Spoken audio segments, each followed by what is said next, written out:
Hey guys, check this out. We got the 90-watt Onforu LED floodlight. Now this guy is nice and reasonable price, and it packs a punch. As you can see, it comes with our light, comes with our weatherproof seal, and it comes with our mounting bracket. And also it comes with wire nuts, 2 screws for your box, and then 2 light screws at different sizes and an O-ring to make sure no water gets in this, and also some instructions. Be clear, this is a wired light, so you will have to do some wiring, but they make it nice and easy. And then this also comes with the motion sensor and a dusted on sensor, so it's a really nice. But I had an old worn out light and it needed replaced. My motion sensor went bad, so I saw this guy and I'm like, man, I gotta have that.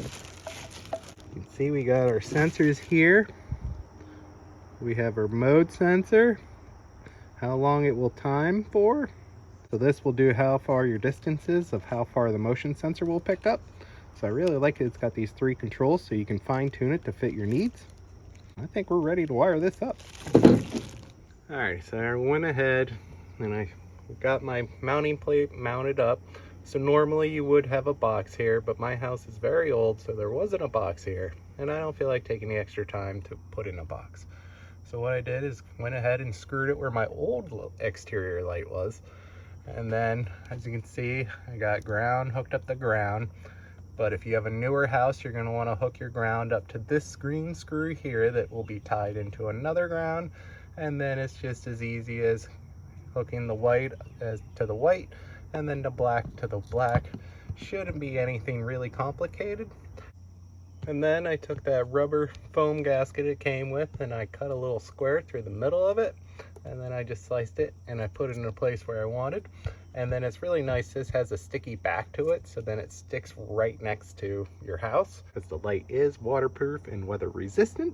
Then last, you're going to take that one of your size screws for the middle, and it will be the bigger gauge than this box screws, and put that little black washer on it, and then just tighten it where you need it. I'm pretty happy with that.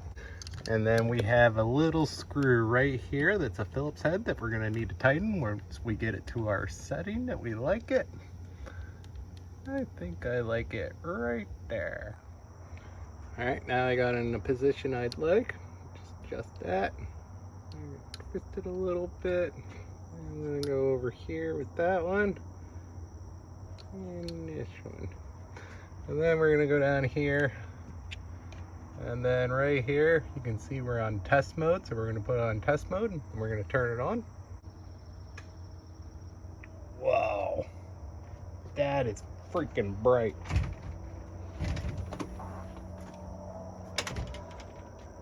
And there you have it. We got this guy all fired up.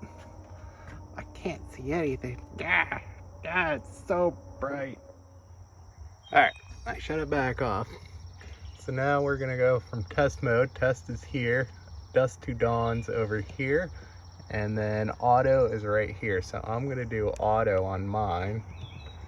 So we're gonna turn this little guy here. You can see all the way down is auto. My time, it comes with a minute. That's probably 5 minutes. And then you want the distance on high for auto. If you're doing dusk to dawn, you want to swap this all the way to here. And turn your time to low. And then you're going to turn your distance to low. So it should look like something like that if you're doing dusk to dawn. So I'm just going to go back to motion. Okay, put the motion sensor back down. So I'm really happy with this light. I turned it off so we all can see. This thing is super bright. I love how bright it is, and the cost of it is just, it's so worth it, because if you got this at Lowe's or Home Depot, it'd be quadruple the price. But this thing is so reasonable price, and it gets the job done, and it will light up your backyard like it's daytime. I highly recommend this guy. Onforu LED floodlight. And it only runs 90 watts. It's crazy.